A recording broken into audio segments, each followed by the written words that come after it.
పుదీనా సోడా ఏండోయ్ గోదావరి అబ్బాయి ఛానల్కి స్వాగతం అండి. ఇలా ఈ వీడియో ఏంటంటే నేను మా ఫ్రెండ్ కలిపి సరదాగా సోడా తాగుదామని ఒక చోటకి వెళ్తే అక్కడ పుదీనా సోడా చాలా ఫేమస్ అంట. పనిలో పని ఎలాగా వచ్చాం కదా, ఓ పాలి టేస్ట్ చూసేద్దామని ఓ 3 చేయమన్నామండి.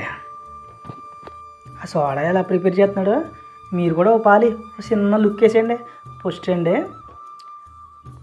2 నిమ్మకాయ బద్దలు కోసి దాంట్లో పిండేసి అందులో పుదీనా చట్నీ అందులో కొంచెం నిమ్మప్పు అవన్నీ వేసి కలగలిపి దానికి వాటర్లో సోడా పట్టి దాన్ని ఫిల్ చేసి ఇందులో పోసాడండి. అంతే బొస బొస బొస పొంగుతా అవి బాగా టేస్ట్ ఉందండి. ఎరగ తీసేసింది అంతే. నేను కూడా ఇది ఫస్ట్ టైం తాగానండి. నాకైతే బాగానే అనిపించింది. కాకపోతే కొంచెం తాగడానికి ఇబ్బంది అయింది కానీ సోడా అయితే చాలా బాగుంది.